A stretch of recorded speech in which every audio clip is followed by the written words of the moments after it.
आप सभी का आज के इस सत्र में स्वागत है। आज हम मध्यस्थी के विषय में सीखेंगे और एक मध्यस्थ को जानना जरूरी है, वेदी क्या होती है, वेदी और वेदी के महत्व और वेदियों से निपटना, ये सारी बातें हमको सीखना जरूरी है। आइए हम एक प्रार्थना के साथ शुरुआत करेंगे। प्रेमी अनुग्रहकारी परमेश्वर, आपके बेटे प्रभु यीशु के नाम में हम सब आपके सामने आते हैं। पिता परमेश्वर, आप हम पर दया कीजिए। आपके बेटे प्रभु यीशु के लहू में हमें धोकर शुद्ध और पवित्र कीजिए। पवित्र आत्मा, हम आपका हमारे जीवन में स्वागत करते हैं। आप आइए, हमसे बोलिए और बातचीत कीजिए। आज का वचन परमेश्वर पिता हमारे हृदय में बोया जाए और कई गुना फल लाने वाला बने और हम मध्यस्थी करने वाले बन सकें। पिता परमेश्वर, आप लोगों को ढूंढ रहे हैं जो आपके लिए खड़े रहकर प्रार्थना, स्तुति, आराधना और वेदी से निपटना सीख सके। धन्यवाद करते परमेश्वर पिता, ये प्रार्थना मांगते प्रभु यीशु के नाम में, आमीन। हम जगह जगह पर वेदियों को देखते हैं। शहर में गलियों में, ऊंचे स्थानों पर, पर्वतों पर जब हम जाते हैं तो वहाँ पर भी वेदियाँ हैं। जितने भी गांव हैं हमारे देश के अंदर, जगह जगह पर ऊंचे ऊंचे पहाड़ों पर जानवरों की बलि चढ़ाई जाती है। ये वेदियां हैं जो कई प्रकार से अन्य देवी देवताओं की है। वेदी हम बार बार देखते हैं, जगह जगह पर देखते हैं। हमको रोज देखने की आदत पड़ गई, हम उसकी बात को कई बार समझ नहीं पाते कि ये वेदियां, इनका क्या असर होता है, ये हमारे जीवन में क्या परेशानी लाती हैं, हमको इससे निपटना है या नहीं, इन बातों को हम समझ नहीं पाते। परमेश्वर की दया है कि परमेश्वर अपने लोगों पर अपना ज्ञान प्रकट करते हैं। हालेलुया। जरूरी है कि कलीसिया इस बात के महत्व को समझे और जगह जगह परमेश्वर के नाम की वेदियों को खड़ा किया जाए। सच्चे परमेश्वर, जीवित परमेश्वर यहोवा परमेश्वर और प्रभु यीशु पवित्र आत्मा के नाम से वेदियां खड़ी की जाए। आप और मैं जीवती वेदियां हैं। आप और मैं परमेश्वर के द्वारा चुने हुए हैं। पुराने नियम के अंदर परमेश्वर टैबरनेकल में, अपने मिलाप वाले तंबू में वास करते थे। बाद में सलोमन के बनाए हुए मंदिर में वास करते थे। लेकिन प्रभु यीशु के मारे जाने, गाड़े जाने और जी उठने के बाद परमेश्वर ने तय किया कि वे मनुष्यों में अपना टैबरनेकल, अपना, हमको, आपको और मुझको परमेश्वर ने जीवता मंदिर बनाया है। हम उसके जीवते मंदिर हैं। परमेश्वर हम में वास करता है। और न केवल ये, जहाँ जहाँ 2 या 3 इकट्ठा होते हैं वहाँ वहाँ परमेश्वर की वेदी तैयार होती है। वचन में लिखा है कि जहाँ 2 या 3 मेरे नाम से इकट्ठा होंगे उनके मध्य में मैं होता हूँ। तो परमेश्वर वहाँ आते हैं तो वहाँ वेदी तैयार होती है। आज हम इस बात को समझना जरूरी है कि कलीसिया को वेदियां तैयार करनी है। कलीसिया की जरूरत है कि जगह जगह पर लोग स्तुति, आराधना, प्रार्थना, मध्यस्थी, यह कार्य करने वाले बने। हो सकता है ये घरों में हो, ये हो सकता है कि किसी चर्च में हो, ये हो सकता है कि देशव्यापी रूप से जगह जगह पर लोग इकट्ठा होकर, कलीसिया के लोग इकट्ठा होकर जब स्तुति, आराधना, प्रार्थना करते हैं तो ये वेदी पूरे देश के ऊपर कार्य करती है। परमेश्वर के हृदय में तो ये बात है कि परमेश्वर चाहते हैं कि ज्यादा से ज्यादा वेदियां खड़ी हों और परमेश्वर का राज्य आए। लेकिन यह बात हम कई बार समझ नहीं पाते क्योंकि हमारे पास ज्ञान का अभाव। लेकिन परमेश्वर की दया और उसका अनुग्रह, वेदी शब्द का उपयोग बाइबल के अंदर 364 बार किया गया है। बार बार जगह जगह पर वेदी के विषय में लिखा हुआ है। और हम पुराने नियम में देखते हैं कि नोहा ने इसकी शुरुआत की। नोहा ने सबसे पहली वेदी परमेश्वर के नाम से बनाई। उसके बाद अब्राहम ने बनाई, इसाक ने बनाई, याकूब ने बनाई। और फिर कई वेदियां हम पुराने नियम में, जो निर्गमन की पुस्तक है उसमें देखते हैं कि जगह जगह पर परमेश्वर के लोगों ने परमेश्वर के नाम से वेदियों को स्थापित किया। आपकी और मेरी आवश्यकता है कि हम इस वेदी के महत्व को समझें और इसके ऊपर कार्य करने वाले बन सकें। शैतान और उसके लोग इस बात को बहुत गहरे रूप से जानते हैं।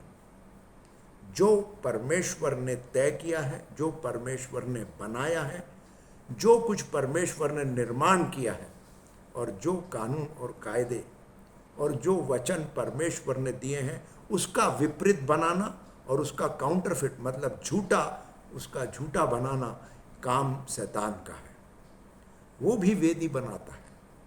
वो वेदियां अंधकार की वेदियां हैं। वो वेदियां जो है अधलोक को जाती है, परमेश्वर के पास नहीं, लेकिन लोग उसकी वेदियों पर जाते हैं। यहाँ यिर्मयाह की किताब उसका 11 अध्याय और 13 वचन में ऐसा लिखा है, हे यहूदा, जितने तेरे नगर हैं उतने ही तेरे देवी देवता भी हैं, और यरूशलेम के निवासियों ने हर एक सड़क पे उस लज्जापूर्ण बाल की वेदियां बनाकर उसके लिए धूप जलाया है। यहाँ परमेश्वर यिर्मयाह को उस समय के इज़राइल के देश की स्थिति को बता रहे हैं, और परमेश्वर उसको बताते हैं कि देखो, यरूशलेम शहर के अंदर ऐसी कोई गली नहीं है, ऐसी कोई सड़क नहीं है जहाँ तुम लोगों ने अन्य वेदियां तैयार नहीं की है। सारे गांव शहर के अंदर, गली गली में, सड़क सड़क पर, कोने में, ऊंचे स्थान पर, नीचे स्थान पर वेदियां तैयार की गई है, और वहाँ धूप दी जाती है, वहाँ अर्पण चढ़ाए जाते हैं, और यह वेदियां परमेश्वर की नहीं है। यही स्थिति हमारे देश की है। हम हमारे देश में भी यह स्थिति को देखते हैं। आप अगर मुंबई शहर में रहते हैं तो आप किसी भी स्टेशन पर चले जाइए, स्टेशन के ईस्ट में जाएं या वेस्ट में जाएं, वहाँ वेदी है। किसी भी गली में जाएं, किसी भी सड़क पर जाएं, वहाँ वेदियां हैं। कहीं गांव में अलग अलग ऊंचे स्थानों में वेदियां हैं, कहीं पहाड़ों के ऊपर वेदियां हैं। आदिवासी इलाकों के अंदर 2 पत्थर लगाकर वेदी तैयार की जाती है और उस पे जानवरों की बलि चढ़ाई जाती है। इस प्रकार की वेदियां हर जगह निर्मित है। अब ये आपके लिए और मेरे लिए एक चुनौतीपूर्ण बात हो गई कि हमें इसकी गहराई को, परमेश्वर के वचन के अनुसार वेदी की गहराई को और उसकी प्रभुता को समझना जरूरी है। सबसे पहली वेदी के विषय में जो लिखा है वो नोहा के द्वारा हुआ। परमेश्वर के वचन में जिनस की उत्पत्ति की किताब में यह उल्लेख निकलता है।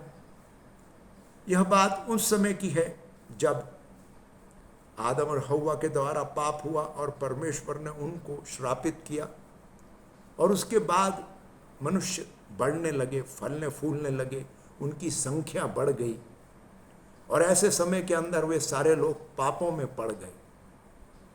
उन्होंने ऐसा कोई घिनौना पाप नहीं था जो नहीं किया। परमेश्वर ने जिन जिन बातों के लिए मना किया है, मूर्ति पूजा के बारे में मना किया है, अंधकार की शक्तियों पर, वेदी पर फल दान चढ़ाना, अर्पण चढ़ाना मना किया है, वो सारे कार्य हो रहे थे, और वे लोग पूरी तरह से शारीरिक रूप से भी भ्रष्ट हो गए थे। उनका ध्यान केवल महिलाओं पर नहीं, पर मनुष्यों, वे ऐसे हो गए थे कि वे पुरुषों के साथ में भी, पुरुष पुरुष के साथ संबंध बनाने में भी लगे हुए थे, और यह पाप का समय था। उस समय परमेश्वर ने नोहा के द्वारा उस देश के अंदर उस समय सारे लोगों को नाश कर दिया। और नोहा जब अपने जहाज में से उतरा, वो जमीन पर आया, तो सबसे पहला काम है उसने वेदी बनाई। उसने मकान नहीं बनाया, उसने कोई ज़मीन को अपना नहीं किया, लेकिन सबसे पहला काम उसने वेदी बनाई। यह हम उत्पत्ति की किताब उसका 8वां अध्याय 18 से लेकर 22 तक पढ़ते हैं। अतः नूह ने अपने पुत्रों और अपनी पत्नी, अपने पुत्रों की पत्नियों के साथ जहाज के बाहर आया। सभी जानवर, सभी रेंगने वाले जीवों और सभी पक्षियों ने जहाज को छोड़ दिया। सभी जानवर जहाज से नर और मादा के जोड़े में बाहर आए। तब नूह ने यहोवा के लिए एक वेदी बनाई, और उसने उस कुछ शुद्ध पक्षियों और कुछ शुद्ध जानवरों के लिए और उसकी वेदी पर परमेश्वर को भेंट के रूप में अर्पण किया। यहोवा ने इन बलियों की सुगंध पाकर खुश हुए। यहोवा ने मन ही मन कहा, मैं फिर कभी मनुष्य के कारण पृथ्वी को शापित नहीं करूंगा। मानव छोटी आयु से ही बुरी बातें सोचने लगता है, इसलिए जैसा मैंने कभी किया है इस तरह मैं अब कभी भी सारे प्राणियों को सजा नहीं दूंगा। जब तक यह पृथ्वी रहेगी तब तक इस पर फसल उगने और फसल काटने का समय सदैव रहेगा। पृथ्वी पर गर्मी और जाड़ा तथा दिन और रात सदा होते रहेंगे। यहाँ जब नूह ने वो वेदी को तैयार किया और परमेश्वर को अर्पण चढ़ाए तो परमेश्वर प्रसन्न हुए। उनको उस वेदी की सुगंधित खुशबू मिली और उसको पाकर परमेश्वर खुश हुए। इस वेदी को बनाकर क्या क्या कार्य हुआ, किस प्रकार से नूह ने इस वेदी के द्वारा परमेश्वर को अर्पण चढ़ाकर जो कुछ हासिल किया वो हम देखेंगे। सबसे पहली बात है कि वह इस वेदी के द्वारा परमेश्वर के साथ जो आत्मिक रूप से संबंध स्थापित करना चाहता था, पर संबंध स्थापित किया। इसके पहले पाप के द्वारा मनुष्य परमेश्वर से संबंध गंवा चुका था और यहाँ पर नूह की वेदी के अर्पण चढ़ने से परमेश्वर ने उसको अपना बनाने के लिए एक कार्य को पूरा किया।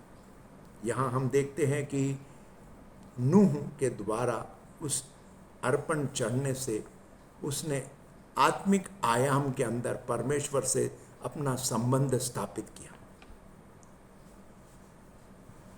न केवल उसने परमेश्वर के साथ संबंध स्थापित किया, पर उसने उस धरती के ऊपर अपना आधिपत्य, अपना अधिकार पाया।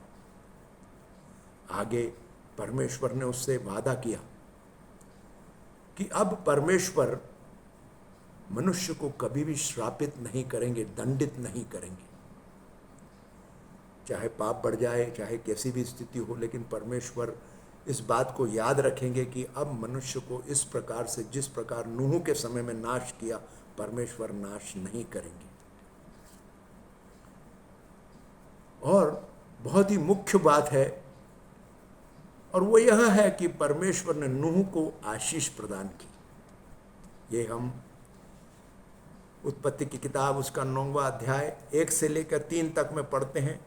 परमेश्वर ने नूह और उसके पुत्रों को आशीष दी और उनसे कहा, बहुत से अच्छे बच्चे हैं जो धरती पर जन्म लेते हैं, लोग अपने लोगों को पृथ्वी पर भर दो। तुम फूलो फलो और बच्चों के साथ इस पृथ्वी को भर दो। पृथ्वी के सभी जानवर तुम्हारे होंगे और तुम्हारे अधिकार में आएंगे।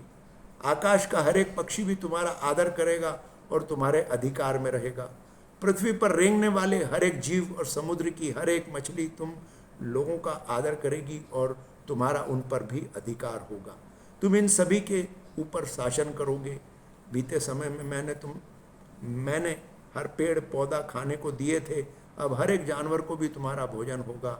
मैं पृथ्वी की सभी चीज़ें तुमको देता हूँ, अब ये तुम्हारी है। परमेश्वर ने उनको न केवल आशीष प्रदान की, लेकिन यहाँ एक महत्वपूर्ण काम हुआ। जो परमेश्वर ने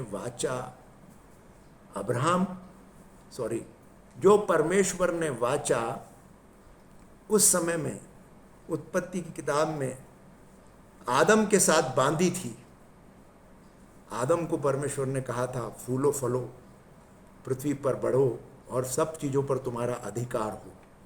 यह पाप के द्वारा मनुष्य ने गंवा दिया था, लेकिन नूह की वेदी बनने से परमेश्वर को अनपढ़ चढ़ने के बाद परमेश्वर ने यह आशीष फिर से उसके ऊपर दोहराई। न केवल उसको आशीष दी, परंतु वह जो अधिकार था, जो परमेश्वर का अधिकार हमको मिला हुआ था, मनुष्यों को मिला हुआ था, जो आदम के पाप के द्वारा गंवा दिया गया था, उसने उसको फिर से हासिल कर लिया। यह परमेश्वर की वह वाचा है जो परमेश्वर मनुष्यों के साथ बांधते हैं कि फूलो फलो और बढ़ो, तुम्हारा पृथ्वी के ऊपर हर एक बात के ऊपर अधिकार हो। हालेलुया। आगे परमेश्वर ने नूह से कहा कि सारी बातें मैं तुम्हारे अधिकार में देता हूं। यहां उसको डोमिनियन, उसको अधिकार मिल गया। और परमेश्वर ने नूह के साथ एक वाचा बांधी। हमारा परमेश्वर वाचा का परमेश्वर है। वो जब किसी के साथ वाचा बांधते तो उसको तोड़ते नहीं हैं। और यह वाचा मनुष्यों के लिए बांधी गई थी।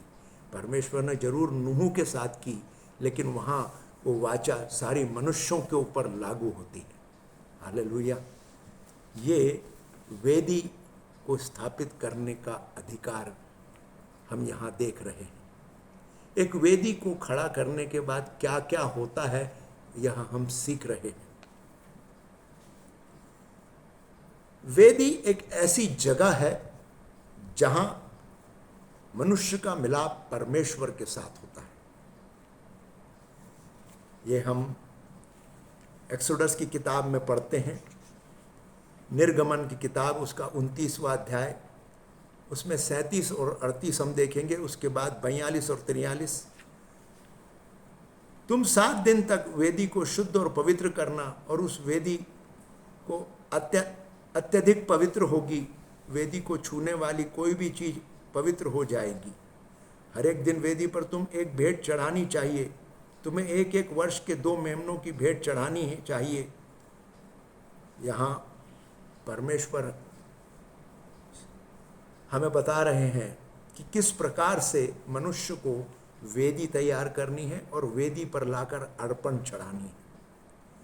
पुराने नियम के अनुसार परमेश्वर ने वहाँ वेदी बनाकर उसके ऊपर जानवरों की बलि चढ़ाने के लिए कहा। आज आपको और मुझको बलि चढ़ाने की जरूरत नहीं है। हमारा धन्यवाद, स्तुति, आराधना, प्रार्थना, मध्यस्थी, यह परमेश्वर के लिए ग्रहण योग्य है। और यही वह धूप है, यही वह सुगंधित द्रव्य है, और यही वह बलिदान है जो हम परमेश्वर के सामने लेकर आते हैं। आप और मैं घर में बैठे हैं तो हम घर में प्रार्थना जब कर रहे हैं तो वो परमेश्वर की वेदी है, और उस वेदी के ऊपर हम ये अर्पण ला रहे हैं। यहाँ परमेश्वर के वचन के अनुसार जो लिखा है वो हम देख रहे हैं। आगे ऐसा लिखा है कि तुम्हें इन चीज़ों को यहोवा को भेंट में रोज जलाना चाहिए, या यहोवा के सामने मिलाप वाले तंबू के द्वार पर करो, यह सदा करते रहो। जब तुम भेंट चढ़ाओगे तब मैं अर्थात यहोवा वहाँ तुमसे मिलूंगा और तुमसे बातें करूँगा। मैं इज़राइल के लोगों से उस स्थान पर मिलूंगा और वह स्थान मेरे तेज के कारण पवित्र बन जाएगा। पहली बात हमने देखी कि परमेश्वर वेदी बनाकर वेदी पर अर्पण चढ़ाने का रास्ता बता रहे हैं, जो आपके और मेरे लिए प्रार्थनाएं हैं। और उसके बाद परमेश्वर वादा करते हैं कि जब तुम वेदी पर धन्यवाद, स्तुति, आराधना, प्रार्थना करोगे तो मैं तुमसे वहाँ मिलूंगा। ये वो जगह है जहाँ हमारा परमेश्वर के साथ मेल मिलाप होता है। प्रभु यीशु के द्वारा हमको यह अधिकार मिला है कि हम परमेश्वर से प्रभु यीशु के नाम में मिल सकते हैं। और यहाँ परमेश्वर हमसे वादा करते हैं कि मैं उस स्थान पर तुम्हें मिलूंगा और मेरा तेज तुमको पवित्र करेगा, उस स्थान को पवित्र करेगा।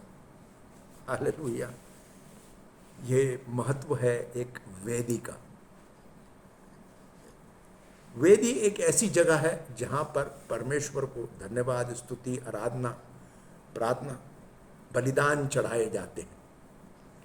प्रभु यीशु के वचन में ऐसा लिखा है कि अपने आप को जीवता बलिदान चढ़ाओ। आपको और मुझको अपने आप को जीवता बलिदान चढ़ाने की बात की गई है।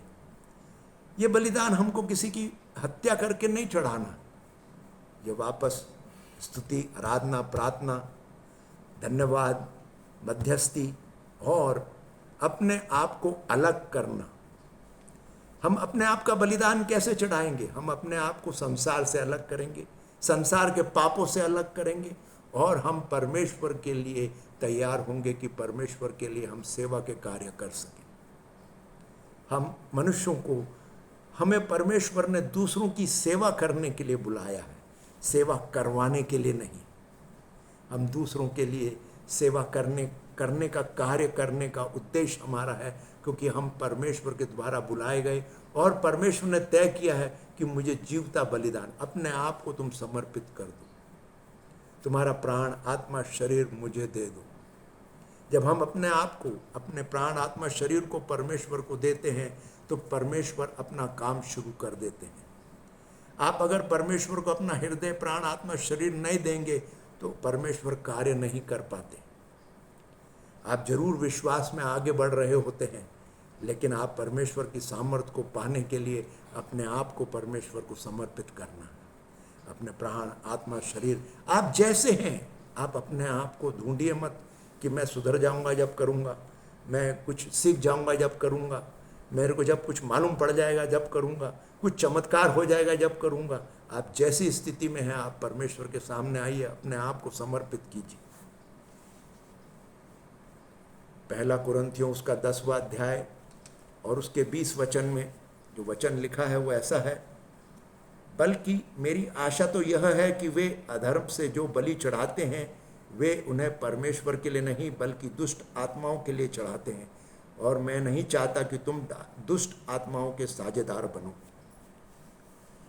यहाँ पौलुस वेदी के विषय में समझ चुका है, उसको मालूम है वेदी क्या होती है, और वह संसार की दूसरी अधर्मी वेदियों के बारे में भी जानता है। कलीसिया के व्यक्तियों को, जो कलीसिया में हैं, उनको ये जानना जरूरी है कि अधर्म की वेदियां क्या होती है।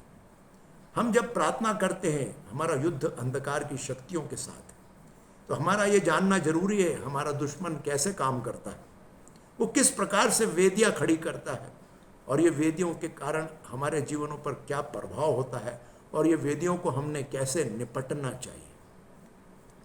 पौलुस साफ शब्दों में लिख रहा है कि जो लोग अंधकार की वेदियों पर आकर अर्पण चढ़ाते हैं वे दुष्ट आत्माओं को चढ़ाते हैं, वे परमेश्वर को नहीं चढ़ा रहे, क्योंकि शैतान हर समय परमेश्वर के विरोध में काम करता है और वह जगह जगह अपनी वेदियां बना रहा है। वो लोगों को प्रेरित कर रहा है और उसके लोग इस बात को समझ रहे हैं और जगह जगह वेदी खड़ी करते हैं, और वो वेदियां बोलती हैं, उनका असर होता है। ये वेदियां अंधकार की शक्ति को होती है, परमेश्वर के कार्यों में नहीं। यह परमेश्वर की वेदियां नहीं। आगे हम समझेंगे और देखेंगे कि वेदियां किस किस प्रकार की होती है। अपनी व्यक्तिगत वेदी, जहां आप स्वयं व्यक्तिगत रूप से प्रार्थना करते हैं, वो आपकी व्यक्तिगत वेदी है। आप जब अपने परिवार, अपनी पत्नी के साथ में बैठकर प्रार्थना करते हैं और अपने बच्चों के साथ मिलकर प्रार्थना करते हैं, तो आपकी पारिवारिक वेदी। जब आप कलीसिया में आकर शहर के लिए प्रार्थना करते हैं तो ये शहर की वेदी।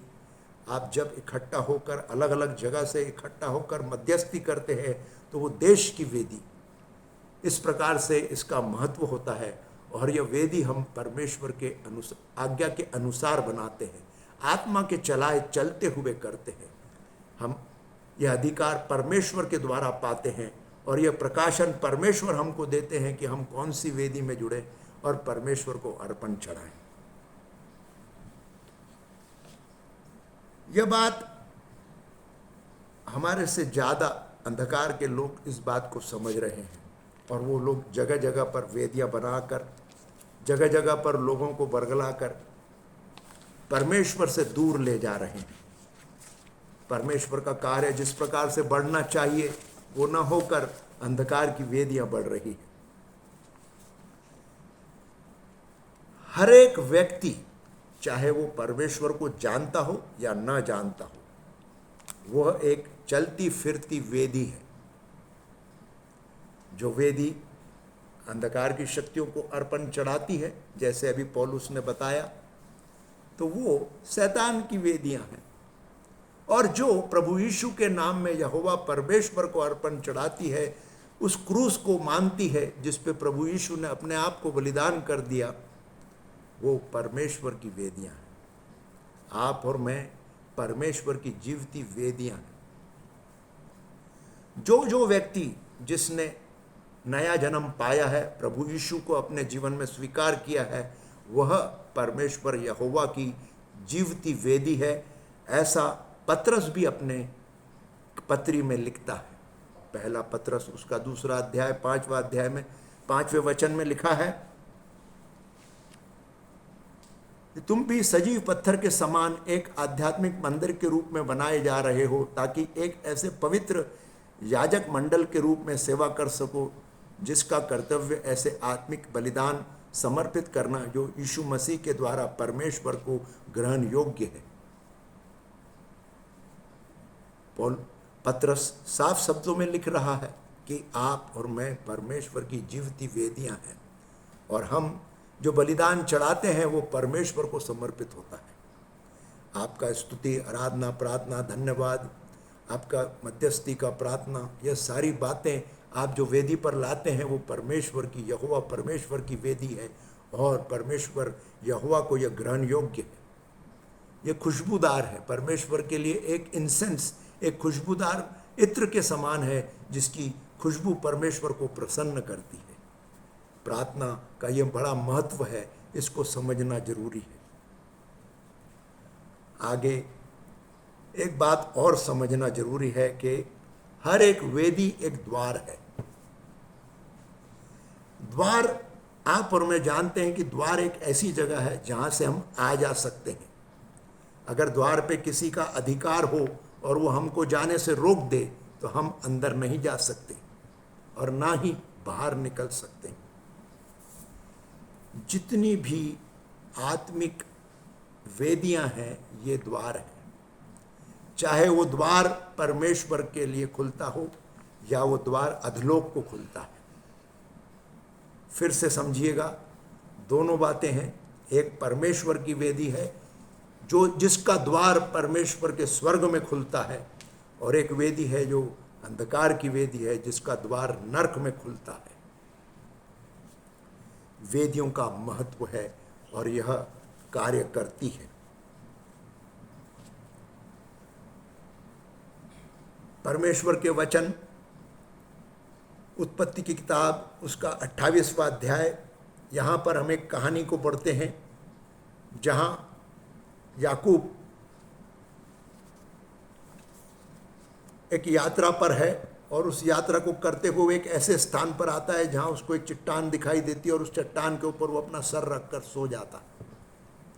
और वो वहाँ सोने के बाद दर्शन देखता है कि स्वर्गदूत ऊपर जा रहे हैं और नीचे आ रहे हैं। अगर स्वर्गदूत ऊपर जाते हुए दिखाई दे रहे हैं तो इसका मतलब है कि वहाँ स्वर्गदूत पहले से मौजूद हैं और वो स्वर्गदूत उस स्थान पर हैं जो ऊपर जा रहे हैं और नीचे भी आ रहे हैं। मतलब उस स्थान का परमेश्वर के स्वर्ग की वेदी के साथ संबंध है और वहाँ जो परमेश्वर के स्वर्गदूत हैं उनका ऊपर चढ़ना और नीचे आना चालू है। तब वो वहाँ पर कहता है कि यह स्थान पवित्र है और यह वही जगह है जहाँ पर अब्राहम ने वेदी बनाई थी। और यह वेदी जब अब्राहम ने बनाई तो उसने उस वेदी को परमेश्वर के स्वर्ग की वेदी के साथ जोड़ा होगा। वो इस बात को जानता होगा कि जब वेदी बनाई जाती है तो वेदी को हम परमेश्वर से कहते हैं कि परमेश्वर पिता, हम इस वेदी को बना रहे हैं, आप इस वेदी को आपकी स्वर्ग की वेदी के साथ जोड़िए और आपके स्वर्गदूतों को यहाँ पर आप स्थापित कीजिए कि वे आपकी सेवा टहल कर सकें, क्योंकि बिना स्वर्गदूतों के हम परमेश्वर के कार्यों को पूरा नहीं कर सकते। कलीसिया को ये बात भी समझना जरूरी है कि हम परमेश्वर ने जो स्वर्गदूत हमारे लिए नियुक्त किए हैं उनको उपयोग में लेना सीखें। परमेश्वर ने स्वर्गदूत रखे हैं जो युद्ध करने जाते हैं, मध्यस्थी करते हैं, परमेश्वर की स्तुति आराधना करते हैं। तो वेदी के ऊपर वो उनका होना और उनको हमने आदेश देना सीखना बहुत जरूरी है। याकूब यहाँ पर कुछ बातों को कहता है और वो ये कहता है कि यह स्थान पवित्र है और यह स्थान का जो द्वार है वो साफ कह रहा है, जो इसका द्वार है वो स्वर्ग में खुलता है और यहाँ स्वर्गदूतों का ऊपर जाना और नीचे आना चालू है। और उस जगह को वो बेहतल परमेश्वर का घर, एक रोटी, परमेश्वर की रोटी का स्थान वो नाम देता है। यह जो वेदी है वो उसके पूर्वज के द्वारा, अब्राहम के द्वारा तैयार की गई थी।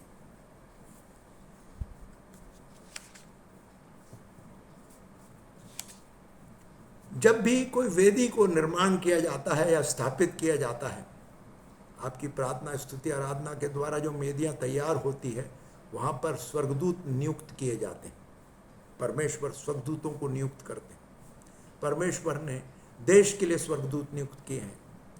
स्टेट्स, जितने हमारे प्रदेश हैं, उनके लिए स्वर्गदूत नियुक्त किए हैं। परमेश्वर ने युद्ध करने वाले स्वर्गदूत नियुक्त किए हैं, स्तुति आराधना करने वाले नियुक्त किए हैं, और जो परमेश्वर का कार्य है उनका आदेश का, परमेश्वर के आदेश का पालन करने का काम स्वर्गदूत करते हैं। जहां वेदी होती है वहां स्वर्गदूत होते हैं। जहां वेदी होती है वहां स्वर्गदूत होते हैं। अगर आपको आत्मिक आंखों से आत्मिक आयाम में यह दिखाई न दे तो वचन के अनुसार इस बात को समझे और माने कि आपके साथ स्वर्गदूत होते हैं, आपके घर में स्वर्गदूत होते हैं। आप जहां जहां स्तुति आराधना प्रार्थना करते हैं वहां स्वर्गदूत होते हैं।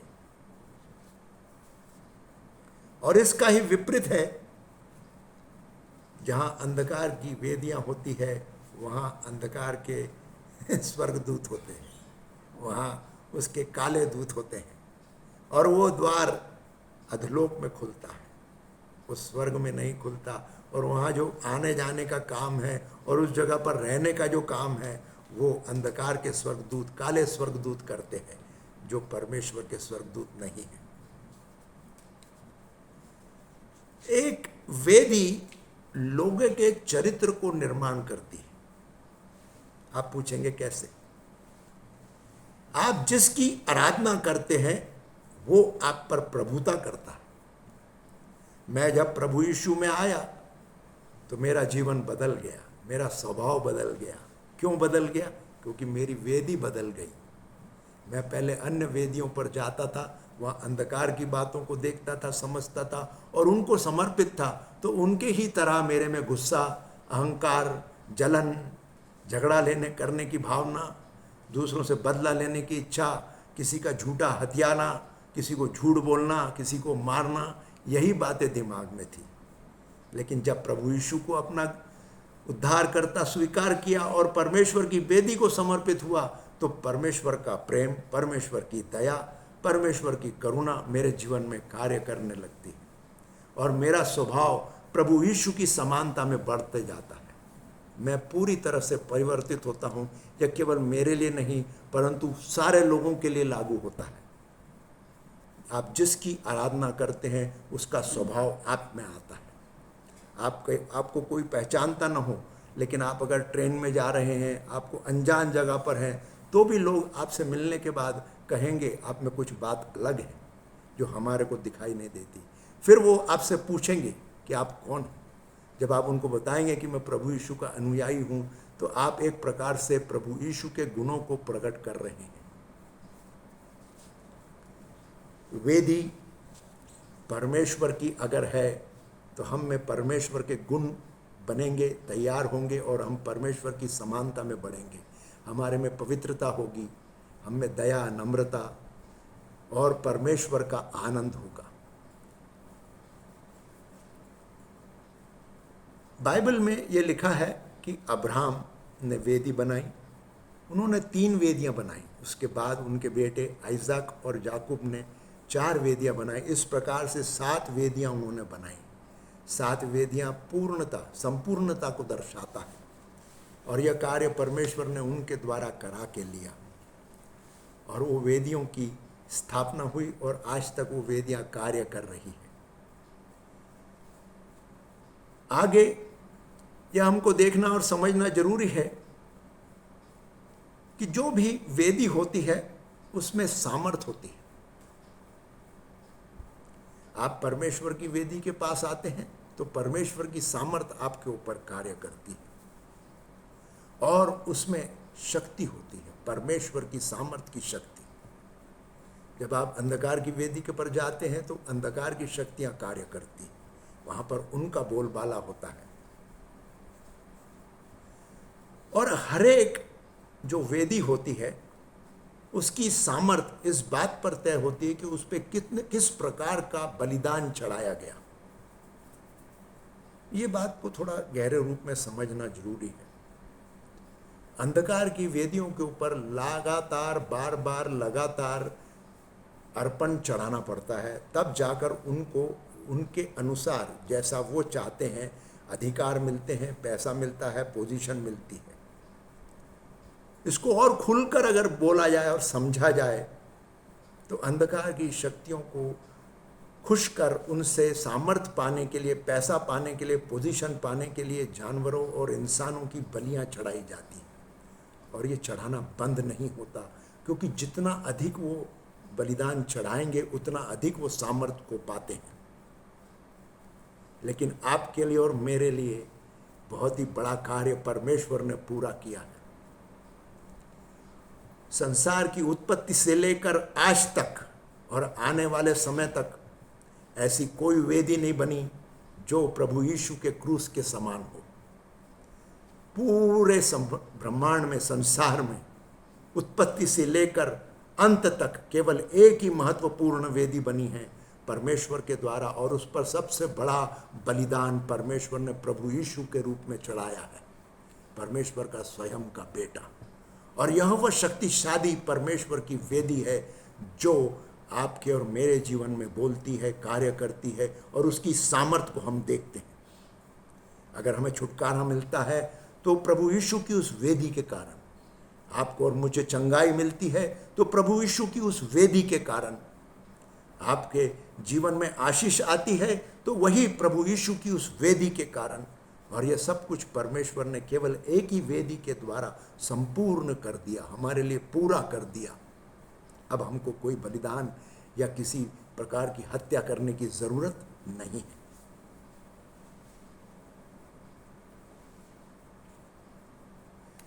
परमेश्वर की इस वेदी से ज्यादा संसार में कोई भी शक्तिशाली वेदी नहीं।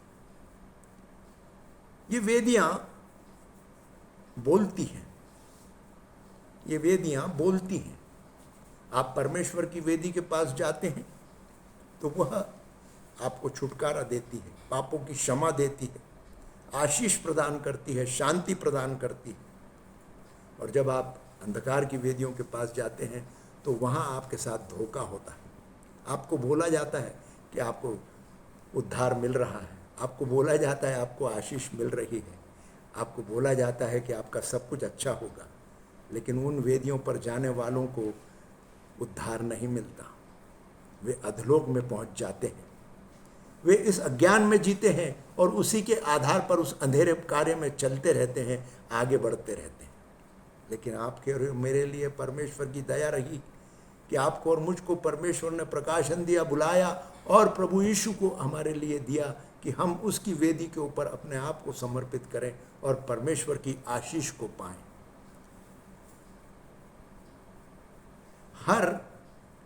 हर एक वेदी की कान होते हैं, वो सुनती। आप जब प्रार्थना करते हैं तो वो सुनती है। अन्य लोग कुछ तंत्र मंत्र करते हैं, वो वेदियां उनको सुनती है और उसके अनुसार कार्य करती। ये शैतान की जो वेदियां हैं उसके द्वारा श्राप, दुख, परेशानी, असमझ, उलझने और मृत्यु यह मिलता है। लेकिन परमेश्वर की वेदी आशीष प्रदान करती। हम रेवलेशन की किताब प्रकाशित वाक्य में देखते हैं परमेश्वर की वेदी के बारे में। इसका उल्लेख 8वें अध्याय का 1 से लेकर 5 वचन में किया गया है। रेवलेशन की किताब उसका 8वां अध्याय 1 से लेके, फिर मेमने ने 7वीं मोहर तोड़ी और तो ईश्वर स्वर्ग में कोई आधे घंटे तक सन्नाटा छा गया। और फिर मैंने परमेश्वर के सामने खड़े होने वाले 7 स्वर्गदूतों को देखा।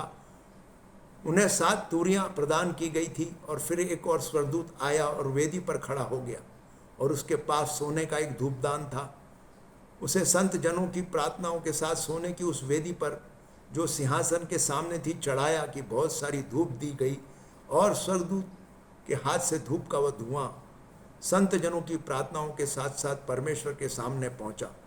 इसके बाद स्वर्गदूत ने उस धूपदान को उठाया, उसे वेदी की आग से भरा और उछाल कर धरती पर फेंक दिया। इस पर मेघों का गरजना तरजना, भीषण शब्द, बिजली की चमक और भूकंप होने लगे। यह जो उल्लेख है यह परमेश्वर के स्वर्ग की वेदी का है, जहां परमेश्वर ने स्वर्गदूत नियुक्त किए हैं। जब भी कोई परमेश्वर की वेदी तैयार होती है तो परमेश्वर उस पर अपने स्वर्गदूत को नियुक्त करते हैं। वो देखरेख करने वाले, उसकी सेवा टहल करने वाले स्वर्गदूत होते हैं। इंग्लिश में उनको सुपरवाइजरी एंजल्स बोला जा सकता है। ये एंजल्स परमेश्वर नियुक्त करते हैं। यहाँ पर उल्लेख है 3 वचन के अंदर, जहाँ फिर एक स्वर्गदूत आया और वेदी पर खड़ा हो गया और उसके पास सोने का एक धूपदान था। उसे संत जनों की प्रार्थनाओं के साथ सोने की उस वेदी पर जो सिंहासन के सामने थी चढ़ाने के लिए बहुत सारी धूप दी गई। तो ये दूसरे स्वर्गदूत हैं जो उस स्वर्गदूत के पास आते हैं जो वेदी पे खड़ा है और उसको धूप दान देते हैं। वो सुपरवाइजरी एंजल वो वेदी पर ही खड़ा रहता है, उसकी जवाबदारी वहाँ पर ही है, उन स्वर्ग वो ही कार्य करना। इसी प्रकार से परमेश्वर हर एक वेदी के ऊपर सुपरवाइजरी एंजल्स प्रोवाइड देते हैं। और यहाँ हम एक और बात देखते हैं, पहले वचन में ऐसा लिखा है कि स्वर्ग में आधे घंटे के लिए सन्नाटा छा गया। ये सन्नाटा क्यों छा गया? इसका मतलब है कि आधे घंटे तक के पृथ्वी पर कोई प्रार्थना नहीं कर रहा था। जब परमेश्वर के सम्मुख प्रार्थना होती है, हमारी प्रार्थनाओं को परमेश्वर के स्वर्ग में पहुंचाया जाता है, एक सोने के कटोरे में लेकर जाते हैं और वह उस स्वर्गदूत को दिया जाता है और वह स्वर्गदूत उसको वेदी पर चढ़ाता है। तो आपके लिए, सबके लिए ये एक बड़ा अच्छा वचन है, जहां आपको प्रोत्साहन मिलता है कि आपकी प्रार्थनाएं व्यर्थ नहीं जाती। आप सोचते होंगे हम तो घर में अकेले बैठते हैं, हमको कोई नहीं जानता, हम तो प्रार्थना करते हैं, हमारी प्रार्थना का उत्तर मिल भी रहा है कि नहीं हमें पता नहीं, हमारी प्रार्थना का क्या महत्व है हमको नहीं मालूम, हमारी प्रार्थनाओं परमेश्वर तक पहुंची है या नहीं, हम ये बातों को सोचने लगते हैं। देखिए, अगर आपको आत्मिक रूप से यह बातें दिखाई नहीं देती, आत्मिक आयाम में चिंता ना करें, वचन के अनुसार वचन पर भरोसा करें। वचन में लिखा है कि आपकी प्रार्थनाएं स्वर्गदूत सोने के कटोरे में लेकर परमेश्वर के सामने जाते हैं और वेदी पर अर्पण करते हैं। मतलब आपकी प्रार्थनाओं का महत्व है। आप किसी भी भाषा में प्रार्थना करते हैं, आप अन्य भाषा में प्रार्थना करते हैं, आप किसी भी तरह की मध्यस्थी करते हैं, स्तुति करते हैं, आराधना करते हैं, प्रार्थना करते हैं, आपको आज यह वचन के अनुसार मैं विश्वास दिलाना चाहता हूं कि आपकी प्रार्थनाएं व्यर्थ नहीं जाती। यह परमेश्वर के लिए के सम्मुख पहुंचाई जाती है और परमेश्वर को अर्पण होती है। और यह सादे ढंग से नहीं, सोने के कटोरे में रखी जाती है। और अगर आप प्रार्थना नहीं करेंगे तो वहाँ सन्नाटा छा जाता है। अगर आपकी प्रार्थनाएं, मतलब संसार में किसी भी जगह पर प्रार्थना चालू है तो स्वर्ग में कभी सन्नाटा नहीं छाएगा। इससे आपको और मुझे एक बात सीखने को मिलती है, जैसा वचन में लिखा है, निरंतर प्रार्थना करो। पौलुस कहता है निरंतर प्रार्थना करो, प्रार्थना करना बंद मत करो। ये बात हमको समझ में आती है पौलुस ऐसा क्यों कह रहा है। वो इसी बात के लिए कह रहा है क्योंकि वो इस बात को समझ गया था कि अगर प्रार्थनाएं नहीं होगी तो स्वर्ग में सन्नाटा छा जाएगा, और वो ये नहीं चाहता। इसलिए वो आपको और मुझको प्रेरित करता है और कहता है कि निरंतर प्रार्थनाएं करो। हमें आपको और मुझको निरंतर प्रार्थना में लगे रहना है। हालेलुया। यहाँ लूका की किताब में भी ऐसा लिखा है 1:11 में, उसी समय जकरिया के सामने प्रभु का दूत प्रकट हुआ, वह धूप की वेदी से दाहिनी ओर खड़ा था। लूका की किताब भी इस बात को पुष्टि करती है कि परमेश्वर स्वर्गदूतों को नियुक्त करते हैं जो वेदियों पर होते हैं। आगे आज के वचन के लिए हम देखेंगे दाऊद के जीवन से। दाऊद ने स्तुति, आराधना, प्रार्थना के मर्म को समझा और वो निरंतर परमेश्वर के सामने भावता व बलिदान चढ़ाता रहा। इसलिए उसने अपने भजन संहिता 141 का 1 से लेकर 2 में लिखा, हे यहोवा, मैं तुझको सहायता पाने के लिए पुकारता हूँ। जब मैं विनती करता हूँ तू मेरी सुन ले, जल्दी कर और मुझको सहारा दे। हे यहोवा, मेरी विनती तेरे लिए जलती धूप की उपार सी हो, मेरी विनती तेरे लिए दी गई सांझ की बलि जैसी हो। यहाँ पर दाऊद परमेश्वर से विनती कर रहा है कि परमेश्वर पिता, मैं जब प्रार्थना करूं तो आप मेरी प्रार्थना का उत्तर दीजिए। और परमेश्वर सचमुच प्रभु यीशु के नाम में मांगी गई प्रार्थनाओं का उत्तर देते हैं। कई बार हम ऐसा सोचते हैं हमारे को दिखाई नहीं दे रहा, हम जो चाहते वो नहीं हो रहा, लेकिन परमेश्वर हम पर दया करने वाला, करुणा करने वाला, हमसे प्रेम करने वाला परमेश्वर है। वो हमारे मांगने से बढ़कर हमको देता है। वो ये हमसे अधिक जानता है कि उसे हमें किस बात की आवश्यकता है और हमें क्या क्या चीज़ किस किस समय पर मिलनी चाहिए। यह विश्वास आपको और मुझको करना जरूरी है कि हमारी प्रार्थनाएं परमेश्वर के लिए भावता व बलिदान, सुगंधित द्रव्य के समान है। और यह सुगंधित द्रव्य जैसी प्रार्थनाएं बनाने के लिए आपको और मुझको कुछ करने की जरूरत है।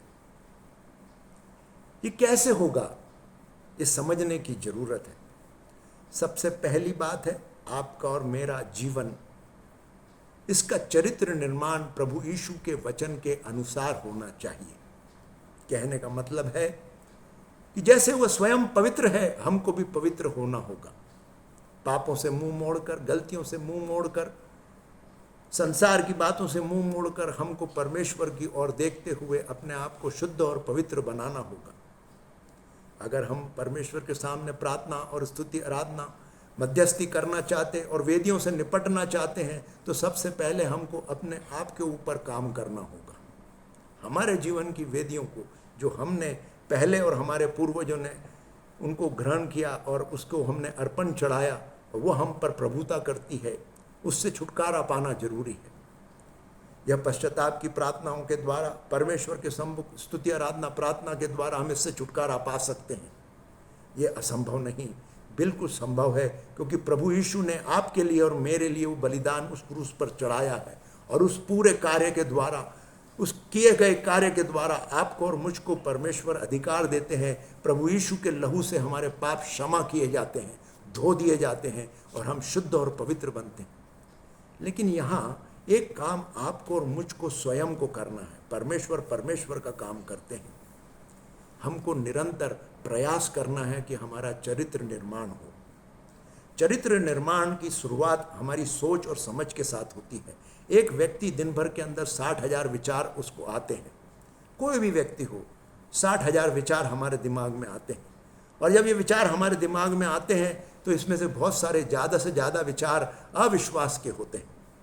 हम परमेश्वर के ऊपर भरोसा नहीं, हम दुनिया की बातों को देखने लगते हैं और हमारा जो स्वभाव, हमारा जो पुराना अनुभव है, उसके आधार पर हम परमेश्वर को आंकने लगते हैं कि ऐसा हमारे लिए नहीं हुआ, अभी भी नहीं होगा।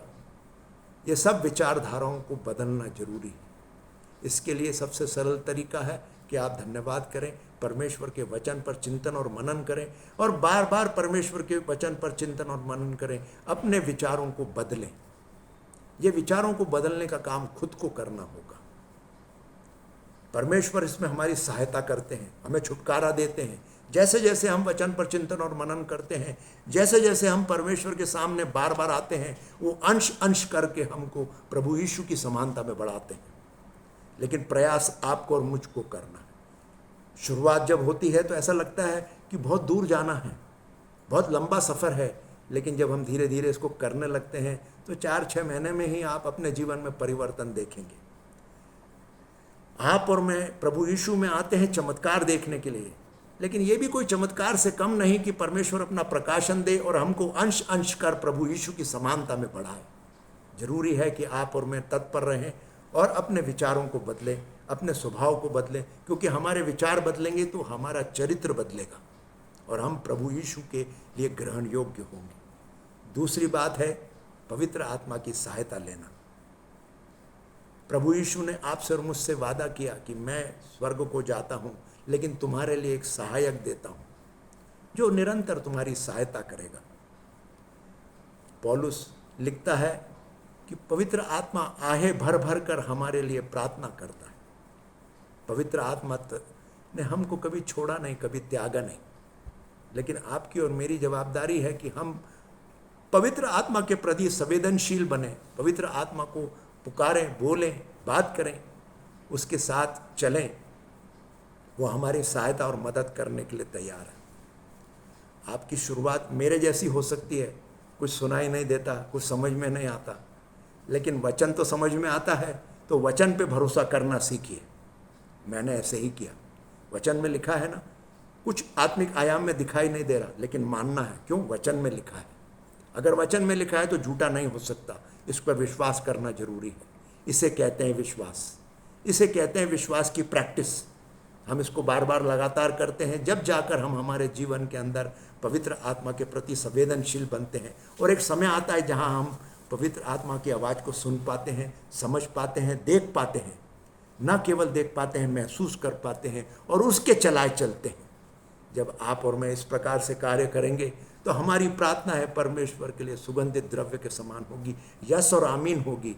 दूसरी भाषा में बोला जाए तो डन डील होगी, पक्का काम, मजबूती से, बिल्कुल हो गया है, कुछ उसमें सोचने की बात नहीं है। ऐसा सामर्थ्य कार्य परमेश्वर करते हैं। धन्यवाद परमेश्वर पिता, आज के इन वचनों के लिए हम आपका धन्यवाद करते हैं। आपका यह वचन प्रभु जी हमारे हृदय में आप बो दीजिए, आप हमें चलाइए, एक प्रार्थना का आयाम हमारे जीवन में आने पाए और प्रभु जी हम आपकी जीवती वेदियां बनने पाए। अपने आप को हम जीवता बलिदान चढ़ाकर धन्यवाद, स्तुति, प्रार्थना, आराधना, मध्यस्थी करते हुए प्रभु जी उन वेदियों को जो आपने हमारे द्वारा स्थापित की है क्रियान्वित रखें। क्योंकि पिता परमेश्वर, वेदी को समझना और वेदी को खड़ा करना एक बात है, और दूसरा बात है कि उस वेदी को क्रियान्वित रखना। और उस वेदी को क्रियान्वित रखने के लिए ज़रूरी है कि हम प्रार्थना करें। पिता परमेश्वर, हमें आप प्रार्थना का अभिषेक प्रदान कीजिए, हमारे जीवनों में कार्य कीजिए। वो सारी बातें जो हमारे लिए प्रार्थना की रुकावट बनती है, जो आलस, जो अंधकार की शक्तियाँ हमारे विलाप में काम करते हुए प्रभु जी हमें प्रार्थना करने में रुकावट लाती है, वो प्रभु यीशु के नाम में दूर हो जाए। एक प्रार्थना का अभिषेक हम आपसे मांगते हैं। हमारे ऊपर पवित्र आत्मा आप आ जाइए और हमारा कब्जा ले लीजिए और हमें प्रार्थना करने के लिए उभारिए। धन्यवाद, स्तुति, आराधना, प्रार्थना करने के लिए आपका सहयोग हमें मिलना पाए। धन्यवाद करते परमेश्वर पिता, आदर, मान, सम्मान आपको देते हैं और यह प्रार्थना मांगते हैं प्रभु यीशु के नाम में, आमीन।